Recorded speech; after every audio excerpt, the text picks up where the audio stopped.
Hello mga kabisaya na napunta karon sa new tutorial sa ato ang mga buhatonon about sa Google Workspace.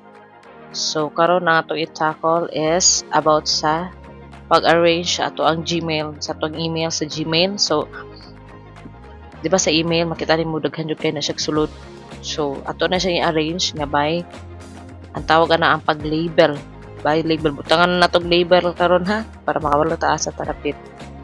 So lagin ta sa atong Gmail. Lagyan ito sa itong Gmail. Wait lang. Okay, kani mo na ni siya ako ang Gmail. So, makita nimo ang label diri sa ubos. So, ako itulo niyo so ang pagbutang o mga label ani kani mo ni siya ang label yung nasa ubos. Daghan na siya ko na. Pero para pakita na ko giunsa na ko ang pagbuhat ana sa inyo. Kani ang basic sa ha, ang first lang sa ang bale parent label lang ato ibutang. Bale ang kanina yung main. Kita mo man napay ubos ako po nang itakal. So karon ang first ato batang example kaning dice. So makita nimo ingani mo jud atong email daghang kaayo. So ang first button is i-click ni square sa kilid i-select siya kay kan gusto ko ako aning kanitas i i-label butang akong label ning ang dice gikan sa dice ng email. So i-click na ko na this upper part kita nimo na ay kuan 3 dots kaning more i-click na siya. I-click nimo diri sa ubos na filter message like this. I-click na nimo siya. So ma-open na. On pop up. So naka-save naka-copy na daan ang email. So ako email ako ibutang. Pwede pod kung gusto mo na specific word, ana pwede pod kani ibutang nimo diri ko specific word mo sa specific word nga naa sa email kana ay mong gusto. Pwede nimo ibutang. Pero ako yung email ra niya. Then dire sa ubos nani duha ni ka button. Search o create filter. So kung search ko pangitaon lang nimo. Pero ako magbuhat man ta og label so create filter. Create na siya. Click na siya. So magawas ni. So na siya question when a message is an exact match for your search criteria. So kung exact match atong email, so unsa iyang buhaton ang napangutanan niya. So ako is skip the inbox. So di na siya mosulod sa inbox nako, i-archive niya. But gusto ko masulod siya sa label. So diri ko apply the label. So mo choose ka unsa nga label sa ko daghan naman ni pero dice man to so parent label man ato buhaton so magbuhat ta og new label. Click na magawas ning pop out niya new label. Butang ni mo dis babaw dice kay gikan mo sa dice na i-create ana dayon di ba naman ni siya mga previous nga email daw sa kilid online previous so i-click po na ko ning i-seek po nato ning nas kinaubsan also apply filter usahay na i-number usahay walay number basta mo ni siya kinaubsan na siya apply filter matching conversation man na ang uban na i-number usahay wala so i-seek na to na siya so tulo na kabawak ang pilion para ang kaning previous nga email masulod na po sa imuhang label. So, then i-click ang create filter. And wait lang dito. Well, your filter was created. Wait lang. So, nawala na ang dice diri nga word. So, pangitaon na to ani dice. Dara. Nanay sulod tulo.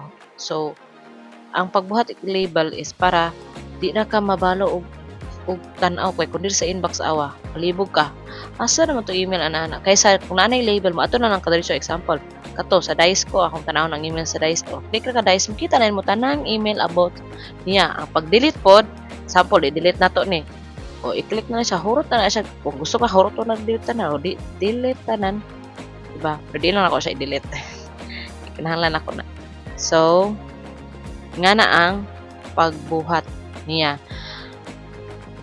Dayon, ang next, ang saan pag nesting.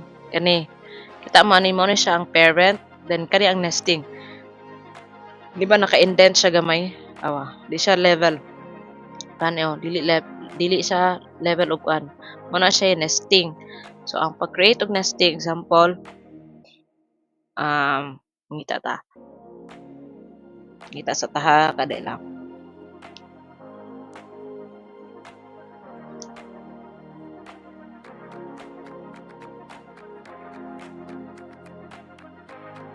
Okay, mangita ta napa ko Shopee diri. Shopee sada. Oh na. Ako Shopee. So kani lahi man ni sorry kani Shopee kinanam ko Shopee i-nesting nato ni siya. Wait lang para na ba na Shopee. Kani i-click na mao ra gyapon ang buhaton ha ang pag nesting is nalay lahi gamay pero same ra gyud kay sila gamay ra ka ang lahi. So i-click nato ni gihapon ang i-seek nato ni select dayon mao ra gyapon 3 dots diri sa babaw upper part click that one then if you click filter message like this so info man ni siya so newsletter ni sa Shopee so under gyapon siya sa Shopee namo ko Shopee gusto na ko ba tanga na siya nesting diri and then yeah. So nakakuha na ang iyahang email naka-save naka-copy na so create filter gihapon then skip archive then diri sa apply the label diri ang makalayan diba mo choose label ka dili ko mo choose og Shopee diri so ang akong gusto is mo create kog new label then ibutang nako siya og newsletter Shopee newsletter new capital letter lang kaya para Shopee newsletter dayon dire next label under i-click na nimo siya ngita ta og parent so si Shopee ngitaon na to si Shopee then click create ay wait create na no kita nimo Shopee /Shopee newsletter dayon don't forget nga i-tick ning naa sa kinaubsan kay para ang mga previous nga message masulod gihapon ana nga label so kada jud tulo ang ilion so mabantayan nimo lahi ra kung naay nesting na anay mga backslash ika siya sa Shopee ang parent then ang iyang nest niya is ang Shopee newsletter so i-create filter ayan mo papatiri your filter was created then diri mo sa ubos kita ka Shopee tara atong gibuhat Shopee newsletter na siya nana pre sa sulod isa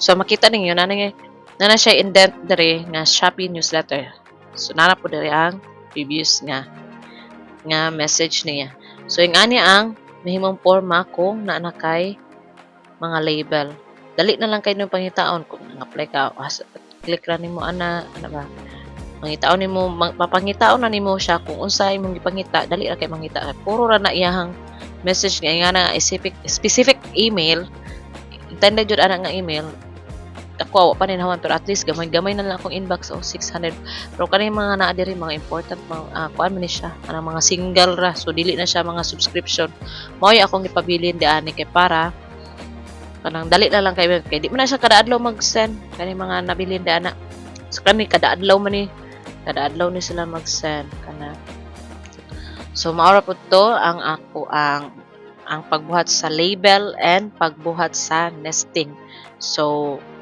next na pud ato ang itakol ang all about diri ang uba na pud ani sa Google Workspace so maura to thank you for watching and please subscribe bye